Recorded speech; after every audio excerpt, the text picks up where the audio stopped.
من علي من الشيطان الرجيم. بسم الله الرحمن الرحيم. الحمد لله رب العالمين. الصلاة والسلام على أشرف الأنبياء والمرسلين سيدنا محمد وعلى آله وصحبه أجمعين.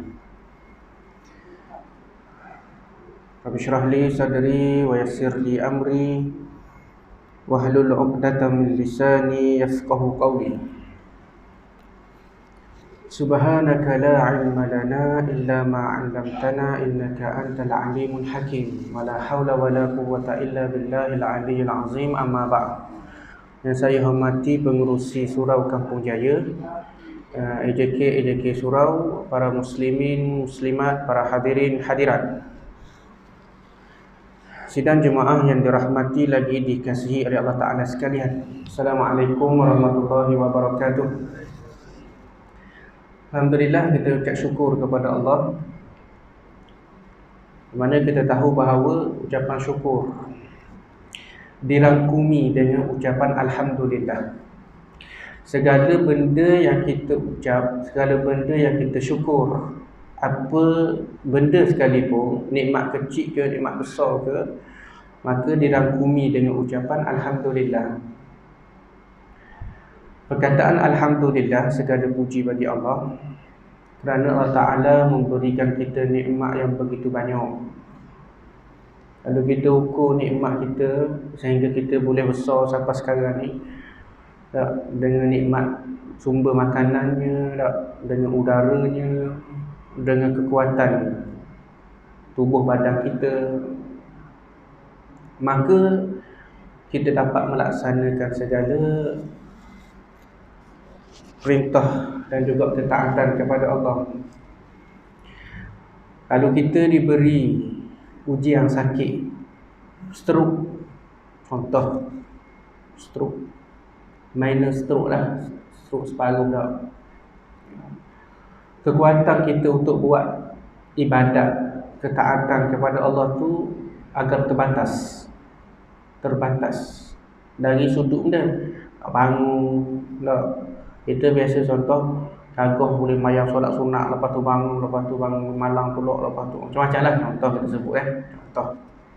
Tapi bila Allah Ta'ala duga seseorang tu dengan ujian ataupun dugaan seperti sakit stroke, sakit apa pun sekalipun, maka ketaatan kita kepada Allah ni agak terbatas.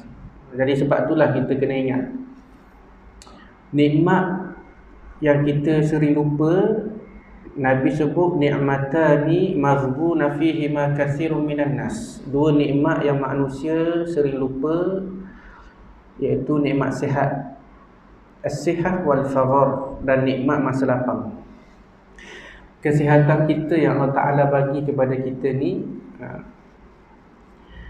jika kita ukur dengan waktu muda kita dulu, waktu muda, saya muda lagi tak, mudalah lagi. Waktu muda kita, kalau kita dah sampai waktu tua, kekuatan kita untuk melaksanakan ketaatan pun agak terbatas. Dari sudut kita, lelahnya kita, ketaatan kita nak buat boleh buat banyak jadi sikit. Sebab tu kita kata kalau kita tidak memanfaatkan kesihatan kita, maka kita rugilah. Rugi dari sudut umur kita, rugi dari sudut peluang kebaikan yang kita nak buat. Maka kena ada, kena letak dalam diri kita ni, Allah Ta'ala masih lagi beri kita kesihatan ni, maka kita kena ucap syukur. Dapat sama-sama kita memanfaatkan kesihatan kita ni. Boleh mari majlis ilmu ni pun kita sebut sebagai satu peluang untuk kita buat baik. Kita boleh mari ke majlis ilmu ni, kita mari dengan majlis ilmu ni dengan kekuatan kita ke, dengan keizinan daripada Allah, kita boleh mari lah. Orang kuat boleh ada je, orang kuat, orang sihat, duk mari sejik pun, duk mari surau pun. Jadi kita fikir bahawa orang tu boleh mari ke surau adalah dengan keizinan Allah Ta'ala, bagi peluang, Allah Ta'ala jemput kita, boleh mari. Jadi suatu peluang yang besar lah untuk kita kalau kita tidak manfaatkan peluang yang Allah Ta'ala bagi. Jadi yang kedua, nikmat masa lapang. masa lapang kita ni kadang-kadang waktu kita sempit, baru kita rasa rugi kita tak menggunakan kesempatan Allah Ta'ala bagi kepada kita. Jadi pada malam ni saya jemputan lah. Bila kita sebut jemputan ni, maka saya tak berhajat lah nak buka kitab. Saya ada juga satu minggu kedua, minggu ke-4 pagi subuh saya buka kitab hadis arba'in. Tapi kalau jemputan ni saya lebih suka bercakap dengan umum, tazkirah umum kita sebut. Maknanya kita boleh ambil iktibar ke atas apa yang saya nak sampaikan nantilah dari sudut, insyaAllah kita akan kaitkan dengan tafsir. Kita akan tadabbur satu ayat daripada surah Luqman. Allah Ta'ala sebut wa majtama'a qaumun, Nabi sebut dalam sebuah hadis, wa majtama'a qaumun fi baitin min buyutillah yatluna kitaballah wa yatadarasunahu bainahum. Ada pun orang yang sedang berkumpul dalam rumah Allah. Nah, kita sebut rumah Allah lah. Mereka belajar, mereka bertadabbur, mereka membaca Al-Quran. Lalu Allah Ta'ala bagi kepada mereka ni nazalat alaihimus sakinah. Mana sekarang ni kita akan baca satu tafsir, satu ayat daripada surah Luqman. Dan mudah-mudahan Allah Ta'ala terima apa yang kita bawa ni. Allah Ta'ala bagi kepada kita 4 ganjaran utama, iaitu sakinah, rasyadhumur rahmah, wa hafathumul malaikah, wa zakarahumullahu fi man indah. Dan kita sama-sama mudah-mudahan kita mendapat keberkatan dalam majlis ilmu ni lah. Dalam surah Luqman ayat yang ke-34, ayat last sekali. A'udzubillahi minasyaitonirrajim. Bismillahirrahmanirrahim. Innallaha 'indahu 'ilmus sa'ah wa yunazzilul ghaitha wa ya'lamu ma fil arham wa ma tadri nafsum maza taksibu ghada wa ma tadri nafsum bi ayyi ardin tamut. Innallaha 'alimun khabir. Sadaqallahul azim. Dalam ayat ni Allah Ta'ala nak menyampaikan kepada kita bahawa Allah Ta'ala ni mengetahui 5 kunci ghaib. Ada 5 kunci ghaib yang mana hanya diketahui oleh Allah Ta'ala sahaja. Disebut yang pertamanya ialah wa ma 'indahu 'ilmus sa'ah. Innallaha 'indahu 'ilmus sa'ah. Dan sesungguhnya Allah Ta'ala hanya pada sisinya sahajalah pengetahuan tentang hari kiamat. Wa yunazzilul ghaith, dan dialah yang menurunkan hujan. Wa ya'lamu ma fil arham, dan dia mengetahui apa yang ada di dalam rahim. Wa ma tadri nafsum maza taksibu ghada, dan dia tiada seorang pun yang dapat mengetahui dengan pasti apa yang akan diusahakan pada besok hari. Wa ma tadri nafsum bi ayyi ardin tamut. Kelima Allah Ta'ala sebut, dan dia tiada seorang pun dapat mengetahui di mana, di bumi manakah dia akan mati. Innallaha 'alimun khabir. Sesungguhnya Allah Ta'ala Maha mengetahui lagi Maha mengenal. Surah Luqman ayat 34. Jadi dalam 5 perkara ni disebut sebagai kunci ghaib. Allah Ta'ala saja yang mengetahui. Pernah suatu ketika Nabi duduk dalam majlis ilmu. Nabi dalam majlis ilmu lah bersama dengan para sahabat. Datang seorang lelaki pakai yang putih, rambut hitam legam, muka semak lah, tak ada, kita kata tak ada kesan daripada sisinya kesan orang yang bermusafir. Mari pula ni dalam keadaan nak belajar, nak mengajar kita. Mari seorang lelaki ni jumpa Nabi, ngadap betul dengan Nabi, kepala lutut, ngadap dengan kepala lutut, tangan letak atas paha Nabi. Lalu tanya soalan kepada Nabi ni, beberapa soalan tentang agama. Tanya tentang agama. Pertamanya ditanya apa itu Islam, Nabi jawab. Ditanya apa itu iman, Nabi jawab. Ditanya apa itu ihsan, Nabi jawab. Lalu ditanya apa, bila kiamat. Ni kita nak kait ni. Kita nak kait kiamat ni. Bila kiamat. Lalu Nabi kata, ma mas'ulu a'lamu minas sa'il. Awak tanya pun, awak ditanya, awak disoal pun masing-masing tak tahu. Nak katakan di sini bahawa di sisi Allah jualah pengetahuan tentang hari kiamat. Walaupun kita tengok banyak kajian-kajian orang putih, kadang-kadang kajian orang Islam sendiri dia buat macam-macam banyaklah. Kalau orang Indonesia tu ada seorang ustaz nama apa ni, Ustaz Zulkifli kan, dia suka kaji dalam bab-bab ni. Bab-bab ni lah. Jadi kita sebut ada banyak kajian kata 2020 zaman dulu, ada berlaku 2012. Orang kata berlaku kiamat. Lepas tu berlaku asar, Ya'juj Ma'juj. Semua sekali ni lah. Makna dia buat kiraan dia tu tak tepat, semua tak tepat belaka. Sebab apa? Sebab kita nak sebut di sini hanyalah di sisi Allah sahaja tahu kiamat bila. Kita mati esok pun kiamat dah kita ni. Kiamat kecil dia panggil. Kematian kita ni disebut sebagai kiamat kecil. Sebab apa disebut kiamat? Kerana sudah pun kita tak mampu nak buat apa pun dah apa dah. Rosak pada diri kita ni, kita tak mampu nak beramal, tak mampu nak buat ni, tak mampu nak buat tu. Maka disebut sebagai kiamat kecil lah. Jadi Dr. Wahbah Az-Zuhaili di dalam tafsir Al-Wajiz dia menjelaskan bahawa ilmu Allah ni dia mencakupi yang zahir dan juga batin, ya? Yang mana mampu untuk melihat perkara-perkara yang tersembunyi dan juga perkara-perkara yang akan datang. Sebab tu disebut pertama, bila orang tanya kepada Nabi bila berlaku kiamat, lelaki tak ditanya Nabi bila berlaku kiamat, Nabi kata aku denganmu pun tak tahu. Lalu lelaki tak dia pun tanya, dah kalau gitu apa adalah alamat dia? Alamat kiamat. Nabi sebut satu persatu satu alamat kiamat yang sebahagian daripada alamat kiamat. Lalu bila lelaki itu beredar, falabistu maliyah, beredar, Nabi pun tanya. Nabi tanya pada Sayyidina Umar, siapa dia lelaki tadi? Dan Umar kata itulah, Nabi kabut itulah malaikat Jibril yang datang kepada kamu ni nak mengajar kepada kamu tentang agama kamu. Maknanya kita kena faham dalam dasar Islam disebut yu'allimukum dinakum, agama kamu ni. Maka di sana ditanya beberapa soalan: Islam, iman, ihsan, hari kiamat dan juga tanda kiamat. 5 soalan. Itu prinsip asas Islam lah.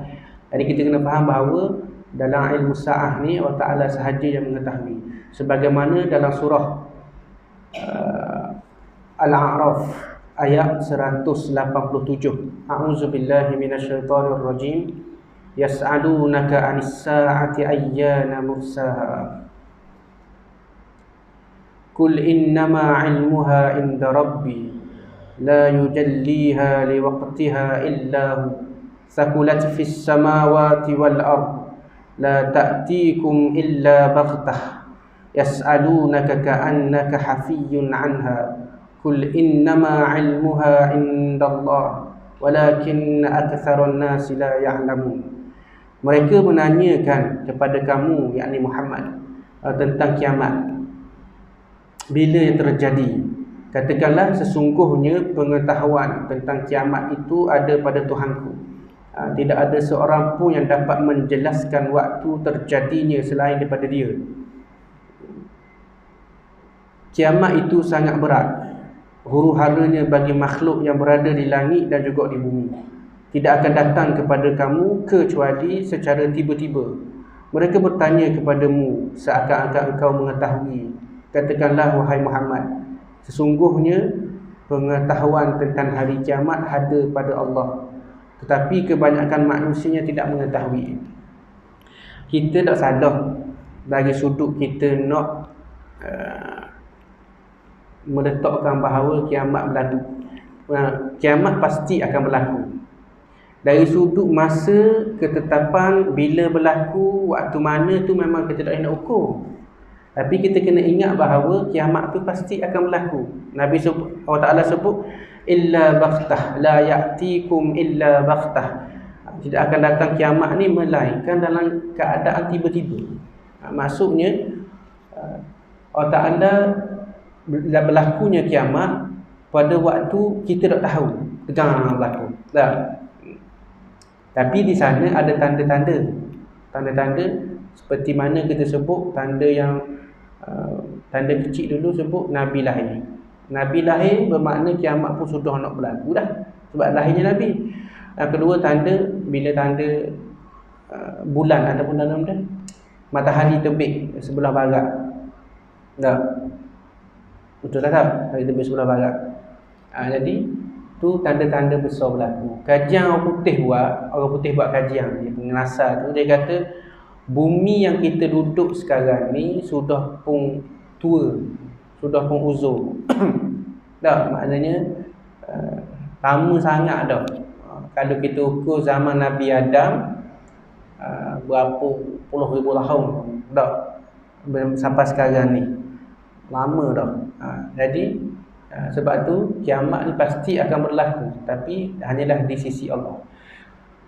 Lalu yang kedua disebut wa yunazzilul ghaiz, Allah Ta'ala turunkan hujan. Kita hanya kita tak boleh untuk mengagak bila hujan turun. Kadang kita tengok langit mendung, tak, tengok awan gelap, nak hujan nak turun ni. Last sekali hujan tak turun. Ilmu tentang turunnya hujan malaikat sendiri pun tak tahu. Malaikat sendiri pun tak tahu bila hujan turun. Begitu juga kita sebut apabila hujan turun, maka Allah Ta'ala merahmati bumi itu sendirilah. Jadi hujan tu bawa rahmat kepada kita semua. Jadi kadang-kadang kita tengok kajian, orang buat kajian ilmu falak kajian lah, ilmu arkeologi ni dia sebut hujan dijangka turun dalam 3 hari berturut-turut. Kalau betul-betul kok kadang-kadang lah, kadang-kadang kata 3 hari tak jadi pun, tak hujan pun. Jadi kita sebut sebagai hanyalah di sisi Allah juga yang mengetahui bila turunnya hujan. Hujan dia bawa rahmat. Ada juga hujan bawa bala, bawa bencana. Sebagai contoh yang berlaku pada zaman Nabi Nuh. Allah Ta'ala turunkan hujan daripada langit, dan Allah Ta'ala keluarkan air daripada bumi. Lalu banjir besar berlaku sehinggalah menghancurkan ramai manusia kaum Nabi Nuh sendiri ketika tu. Tengok Nabi Nuh saja berdakwah 950 tahun. Berdakwah sahaja, hanyalah berapa puluh orang sahaja yang mengikuti Nabi Nuh dengan jangka masa yang lama. Nak sebut Nabi tak buat kerja ke? Nabi buat kerja, tapi disebabkan terlalu kita sebut sombong umat ketika tu, umat Nabi Nuh, menyebabkan Nabi Nuh ni Allah Ta'ala turunkan bala yang besar. Tapi bala yang berlaku ke atas umat-umat Nabi lah itu tak berlaku ke atas Nabi kita. Hak tsunami, hak disebut tsunami, hak banjir tu lain. Dia tidak mematikan ramai orang, ataupun tak kita kabur tidak, bukanlah salah satu daripada musibah yang mana berlaku pada zaman dulu tak. Contoh berlaku bumi terbalik, apa lagi hak berlaku tak, hujan batu, tapi tak berlaku pada zaman ni kerana Allah Ta'ala mengabulkan doa Nabi tak. Wa ya'lamu ma fil arham, dan Allah Ta'ala juga mengetahui apa yang berada dalam kandungan ibu. Maksudnya dulu zaman ketika mana Nabi bawa hadis tentang proses kejadian manusia, hadis ini diriwayatkan oleh Abdullah bin Mas'ud. Abdullah bin Mas'ud. Sehinggalah Abdullah bin Mas'ud ni dalam hadis tu mengatakan bahawa Nabi ni sadiqul masduq. Nabi ni benar lagi dibenarkan. Memang kita sedia maklum. Kita tahu dah dalam cerita kata dah Nabi ni benar lagi dibenarkan. Lalu barulah Abdullah Ibnu Mas'ud ni khabar selesa. Nabi kata akan terjadi dalam perut ni 40 hari daripada nutfah, lepas tu bertukar jadi alaqah, lepas tu bertukar jadi mudghah, lepas tu akan ditiupkan roh, ditiupkan 4 kali. Nabi sebut satu-satu. Sebab apa disebut sadiqun masduq? Kerana ketika tu penerimaan umat ataupun penerimaan para sahabat ketika tu, sebab zaman tu tak ada teknologi, tak ada sains yang boleh nak membuktikan bahawa proses kejadian manusia tu betul macam Nabi sebut. Nabi sebut sekian jadi 40 hari, sekian jadi gini, sekian jadi gini. Tak ada. Akhir-akhir ni, zaman-zaman sekarang ni disebut barulah ada. Bukanlah maknanya nak sebut bila berlaku zaman lepas pada tu, zaman sekarang ni kita tengok ni ada scan sampai 5D, scan sampai 4D, boleh nampak betul nak jadi, boleh gerak, tengok jantung gerak baby tu sendiri. Benda hak Nabi bawa ni suatu benda hak disebut sebagai alimul ghaib, suatu benda yang gaib, yang kita kata tak boleh kita nak terima melalui logik ni akal. Contoh kita kata zaman tu, contoh orang sebut beginilah, kita cakap sembang kosong ni, kita cerita mengarut kita cerita tu tak boleh nak terima logik akal. Cerita. Tapi Nabi bawa benda benar. Nabi cerita dalam perut ibu sekian-sekian akan datang malaikat tiup roh kepada kita ni, disebut 4 kalimah, iaitu ajar kita mati macam mana, celaka ke, ada bahagia ke, disebut 4 kali, rezeki kita cukup ke. Jadi benda tu Nabi bawa dalam sahabat. Sebab tu dikuatkan dengan sadiqul masduq. Jadi Allah Ta'ala mengetahui keadaan dalam perut, wa ya'lamu ma fil arham, keadaan dalam perut ibu, jantina lelaki ke perempuan ke, baik kesihatan dia tu. Sebab tu kita tengok kebesaran Allah Ta'ala ni, Allah Ta'ala menggunakan bahasa Arab menggunakan perkataan mudghah. Mudghah ni selalu dalam bahasa Arab dengan makna benda yang menggigit. Mudghah, benda yang menggigit. Kalau tengok daripada sudut gambar baby yang mula nak menjadi tu, dia duduk dalam keadaan seperti litah, duduk gitu. Tak, berarti macam ke ada benda yang menggigit. Sebab tu bahasa Arab ni kaya. Dia guna istilah suatu benda, istilah pada perkataan tu membawa kepada benda yang nak khabar. Dia faham jelas sebut mudghah, istilah kaya bahasa Arab. Lalu sebut dalam hadis Nabi sebut inna ahadakum yujma'u khalquhu fi batni ummihi 40 yawman. Nabi sebut dalam hadis, Nabi kata sesungguhnya kamu semua dihimpunkan dalam perut ibu kamu ni 40 hari seperti nutfatan, jadi seperti mana ni, air mani, nutfatan. Lalu summa yakunu 'alaqatan misla zalik, jadi seketul darah, jadi serupa daging dan seterusnya lah. Sehinggalah summa yursalu ilaihil malak, Allah Ta'ala hantar malaikat untuk meniup baginya, fayanfiqu fihi ruh, tiup ruh dalam tubuh. Sebab tu sebelum kita masuk kepada alam rahim, kita sudah pun dihimpunkan dalam alam roh.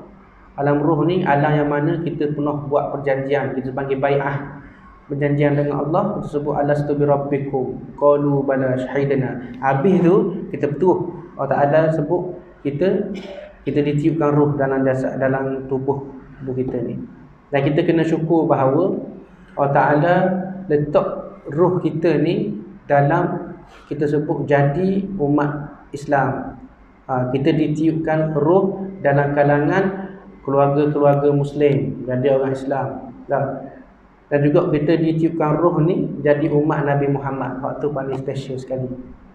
Jadi kita kena letak bahawa Allah Ta'ala tiup roh pada kita ni suatu pilihan. Allah Ta'ala umat Nabi Muhammad ni cukup specialnya, walaupun kita umat yang terakhir, umat last sekali akhir zaman, akan tetapi Allah Ta'ala bagi kita masuk syurga dulu berbanding dengan umat lain. Umat lain dia beratur panjang, kita ni potong queue. Selagi dah habis umat Nabi Muhammad, Selagi tu umat lain tak boleh masuk ni. Anak kita kena syukurlah. Waktu lama di padang mahsyar tu, waktu terlalu lama. Dah seorang-seorang hidup dia lama mana? Dah nak ukur lagi dengan amalan dia pula. Dah habis kita pula, tok-tok kita dulu-dulu habis gelagang kita pula seorang-seorang. Lama. Jadi kita kena ucap syukurlah Allah Ta'ala bagi peluang kita lahir, kita berada dalam jadi umat Nabi Muhammad. Lalu yang ketiga, Allahumma shalli ala Muhammad. Wa ma tadri nafsum maza taqsibu ghada. Tidak ada siapa pun yang tahu diri mereka ni apa yang mereka buat pada esok hari. Kita sendiri tak tahu. Kita rancang ni esok rasa nak pergi jalan, contoh dah KL ke, jalan. Perancangan kita nak rancang tu tak sekemas perancangan Allah. Kadang kita buat, kita kata aku balik habis belajar lagi, nak kerja ni, nak kerja tu, lepas tu nak kahwin umur sekian-sekian, lepas tu macam-macam kita rancang. Sebab tu kita kena ingat kehidupan kita sekarang ni Allah Ta'ala sebut, ulama' dia bahagikan kepada dua benda kehidupan kita ni. Disebut sebagai i'ta'. I'ta' ni anugerah yang Allah Ta'ala bagi. Yang kedua disebut sebagai mani'. Mani' ni ialah penghalang. Apa itu i'ta', apa itu mani'? I'ta' ni ialah segala sesuatu turutan ataupun perancangan kita ni ikut apa, selari dengan apa yang Allah Ta'ala susun. Contoh itu anugerah. Contoh saya kata, saya nak jadi sekian-sekian, lepas tu nak ni. Susunan kita susun tu sama dengan perancangan kita minta dengan Allah Ta'ala tu nak terus. Kita panggil anugerah. Yang kedua mani'. Mani' ni kita kata suatu penghalang. Kita nak minta tu tak jadi, nak minta ni tak jadi. Allah Ta'ala tak kabul doa kita. Maka tu sebut mani'. Sebab tu kita kata kita tak tahu. Ama tadri nafsum maza taksibu ghada. Kita tak tahu apa kita akan buat esok. Mungkin kehidupan kita akan berubah dengan satu panggilan telefon. Orang telefon kita, mak, mari jadi kerja sini. Dengan kita kerja gitu, kehidupan kita berubah. Maka kita kata kehidupan kita ni kita tak tahu mana. Kadang-kadang kita fikir kita ni kena ikut apa yang Allah Ta'ala susun untuk kita. Contoh saya sebut bila Allah Ta'ala nak mengkehendaki kita baik, man aradallahu bihi khairan asalah. Bila Allah Ta'ala nak jadikan kita ni orang baik, maka Allah Ta'ala bagi kepada kita ni peluang untuk buat baik. Maksudnya Allah Ta'ala akan susun jalan hidup kita, ataupun kita sebut pergerakan kita, perlakuan kita, perbuatan kita sekalipun, Allah Ta'ala akan susun dalam keadaan baik. Mari sejik, lepas tu jumpa orang baik, lepas tu macam-macam lah. Dah kalau kita pilih dah kehidupan kita ni, Allah Ta'ala sudah bagi kepada kita peluang untuk buat baik, tapi kita tak mari, kita tak ambil peluang tu. Maka peluang kebaikan Allah Ta'ala bagi kepada kita ni semakin hari semakin tak ada kali. Kita bawa hidup kita sendiri, terumbang-ambing macam kita sebut layang-layang tak ada tali. Tali layang kita boleh kawal ada bawah layang-layang, tapi kalau tali habis bagaimana lah. Tak sebut kehidupan tanpa tali. Jadi sebab tu dia kita kata kena ada panduan. Wa ma tadri nafsum maza taksibu ghada. Allah Ta'ala hanya tak ada siapa tahu bila dia akan buat. Wa ma tadri nafsum bi ayyi ardin tamut. Allah Ta'ala sebut lagi, dan tidak ada siapa tahu diri mereka ni jatuh mati kat mana, bumi mana. Lah kita lah perancangan kita, ada orang tu nak rancang nak balik nak mati kampung nak rancang. Tapi Allah Ta'ala tak susung dia mati kampung. Mati mana? Mati rumah orang, mati jauh, mati rumah cucu dah. Perancangan tu kita sebut. Kita tak tahu nak mati mana. Mana tahu kita jalan-jalan lah sekali pelanggar contoh, mati situ. Ada perancangan mati tu Allah Ta'ala yang tahu kita. Satu kisah yang diceritakan, kisah tentang Nabi Sulaiman. Nabi Sulaiman dengan pembesar lah Nabi Sulaiman dengan para pengikut dia lah. Lalu bila Nabi Sulaiman duduk dalam sebuah majlis ni, ada pengikut dia ada sekali, pegawai-pegawai lah tersebut pengikut sekali. Datang seorang lelaki. Lelaki ni datang jumpa duduk dalam majlis tu sekali. Lalu tengok renung lelaki tu, renung lama je seorang kepada seorang sahabat Nabi Sulaiman ni. Tengok lama, tengok dalam keadaan yalah macam tengok ngeri, tengok macam dia tengok jelah, tengok takutlah, tengok tajam, renung tajam. Lalu kawan Nabi Sulaiman ni, sahabat Nabi Sulaiman ni rasa pelik. Pelik dia ni. Lepas tu bila lelaki tu lari, dia tanya balik, apa ni? Kata main tengok gitu je aku. Lebih kurang lah bahasa mudah kita lah, tengok aku gitu je. Lepas tu Nabi Sulaiman kata, itulah malaikat Israel. Malaikat Israel. Lalu dia pun pelik lah. Dia kata ke malaikat Israel mari nak cabut nyawa aku. Dia kata. Akhirnya dia minta Nabi Sulaiman ni suruh hantar jauh pada tempat lain, jauh biar malaikat Israel tu tak boleh mari ambil nyawa dia. Dan Nabi Sulaiman kan dia punya kelebihan, boleh kawal angin. Tak, kelebihan Nabi Sulaiman. Dia pun hantar jauh. Dia sebut dalam kisah tu, dia sebut hantar dekat negara India. Tak tahulah kisah dia sebut dah. Hantar kat negara India jauh hantar. Mati jugalah sekalinya. Akhirnya mati. Waktu mari balik, bila mari balik, orang lelaki tak dijumpa. Malaikat Israel jumpa Nabi Sulaiman. Nabi Sulaiman ni, apa mu tengok gitu je dia ni? Lalu dia sebutlah, aku pelik kata. Kematiannya Allah Ta'ala suruh aku cabut nyawa dia ni di negara India, tapi dia boleh ada je pagi dia duduk dengan mu. Macam pelik kata. Keadaan tempat ni jauh. Dah takkan nak kejar orang naik tu dah nak mati lepas suruh. Waktu pagi tu duduk sini lagi. Ini pelik. Barulah kita kata, kita kisah ni nak sebut bahawa kematian kita ni Allah Ta'ala sudah letak mati mana, waktu bila dah.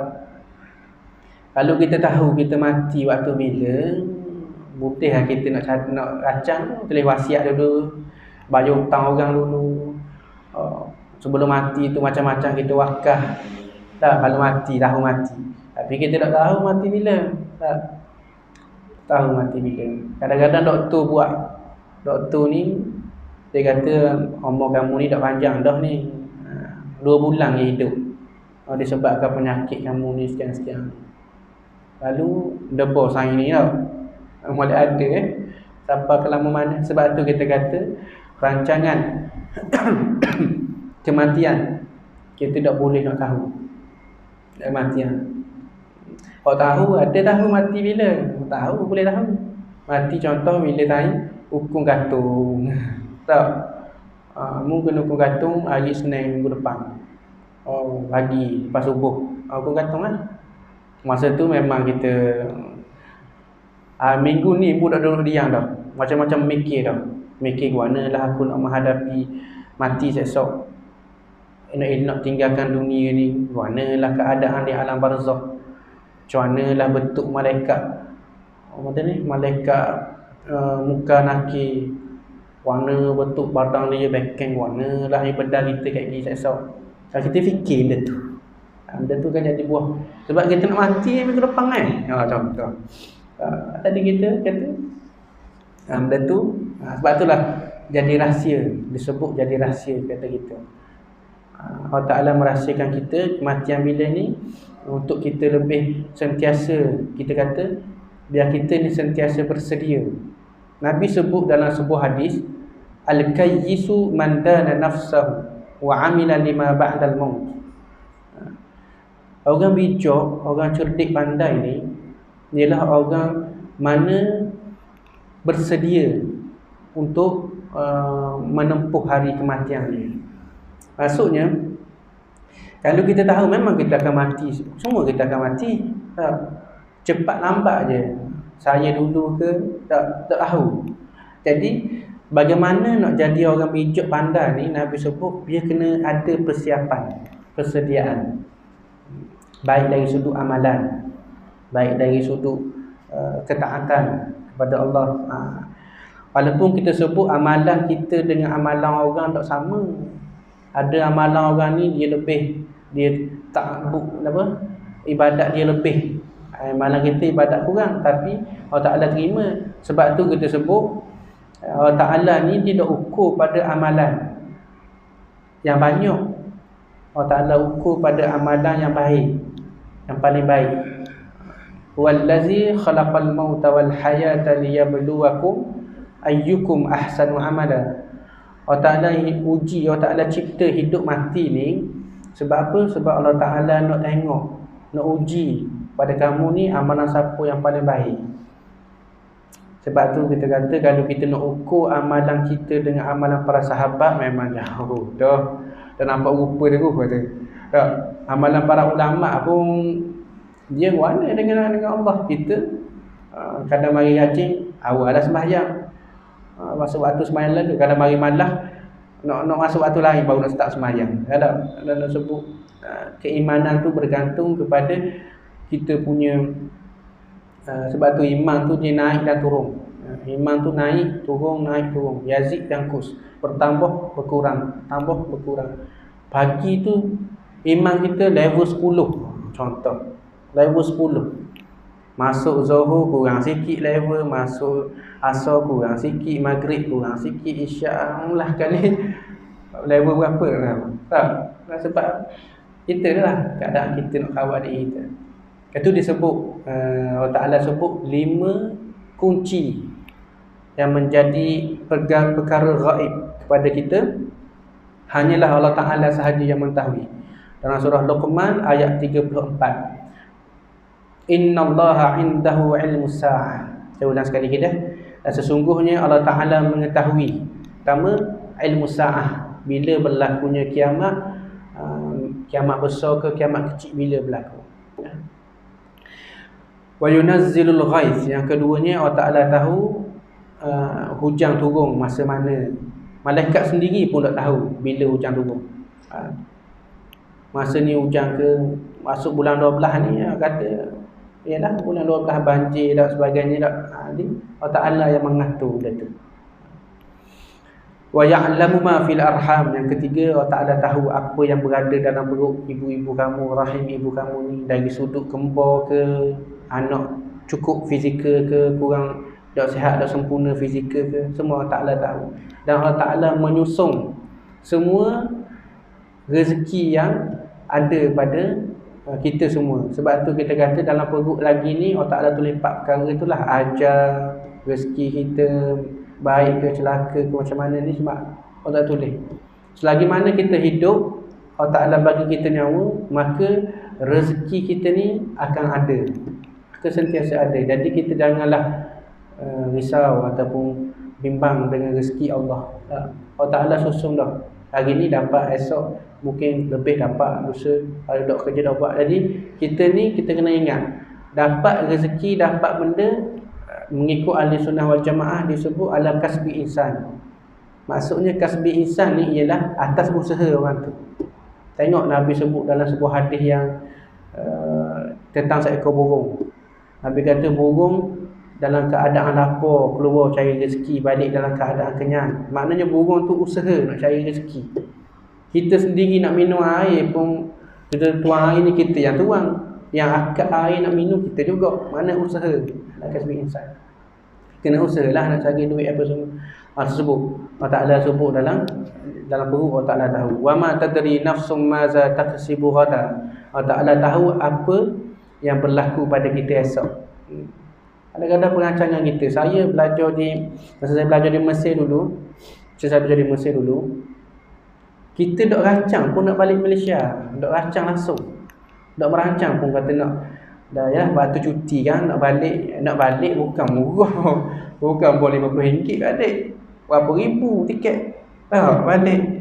Jadi esokan tu orang telefon saya, boleh tak nak minta tolong. Kenapa kata tolong bawa barang saya balik, saya tak boleh balik ni. Dia ni nega import export barang dia panggil ni, barang daripada Mesir, barang daripada Malaysia, import export lah. Boleh tak tolong saya buat balik barang? Kita macam mimpi ke ni?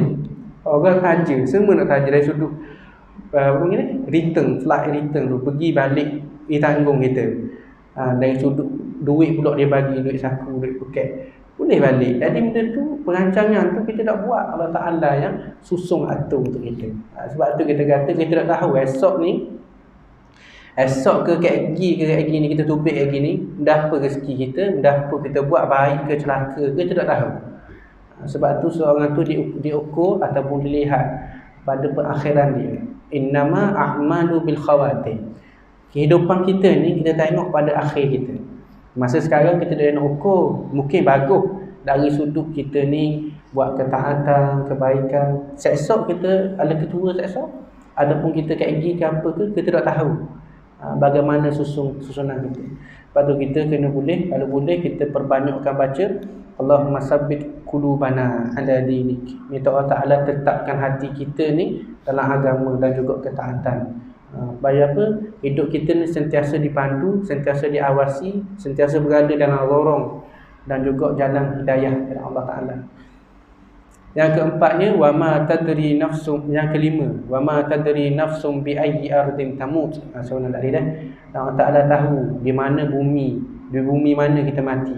Orang rancang nak mati kampung, dah sekali Allah Ta'ala pilih mati dekat Mekah, mati dekat Madinah, mati pula tengok makam Nabi, duduk tengah tawaf, dengan sembahyang dekat Masjidil Haram. Jadi kita tak tahu mana dah kita kata dia orang Malaysia mati di Mekah.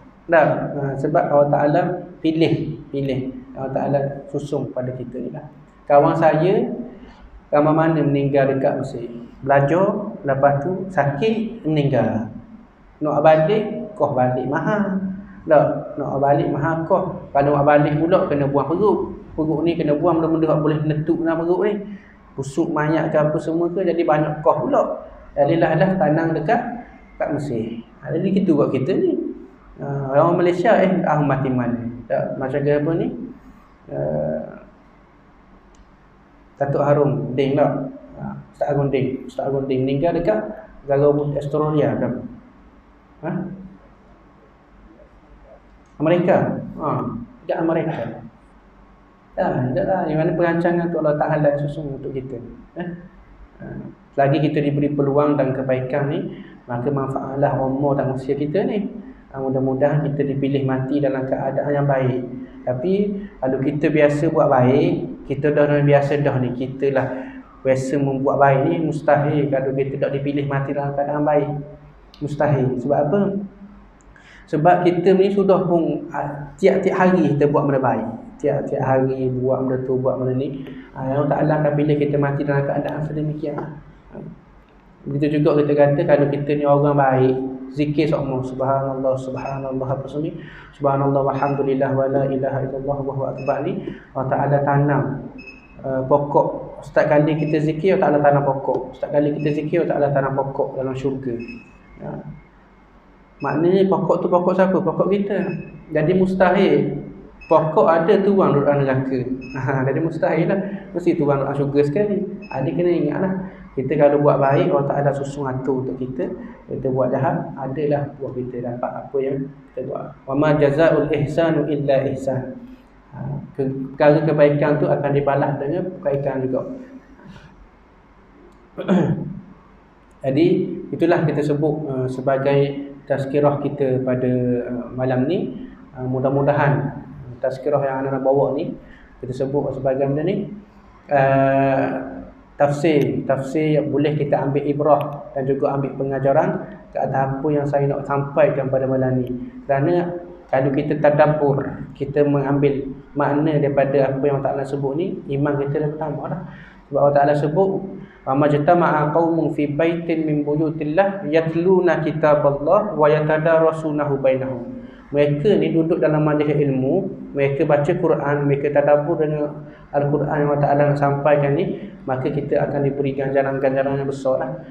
Diturunkan ketenangan, nazalat alaihimus sakinah wa rasyiyatuhumur rahmah, akan dilimpahkan rahmat kasih sayang kepada kita. Wa hafathumul malaikah, malaikat pun akan turut serta mendoakan kebaikan dan juga kesejahteraan kepada kita. Wa zakarahumullah wa hafathumul malaikah wa zakarahumullahu fi man indah. Dan kita juga akan sentiasa diingat dan akan sentiasa didoa oleh para malaikat dan juga orang-orang muslim beriman dan sebagainya lah.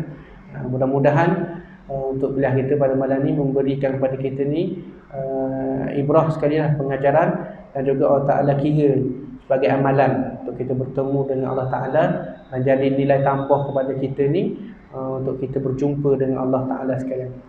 Jadi apa yang baik datangnya daripada Allah, yang buruk lemah tu datang daripada kelemahan, keburukan serta kejahilan diri ni lah. Jadi wallahu a'lam. Assalamualaikum warahmatullahi taala wabarakatuh.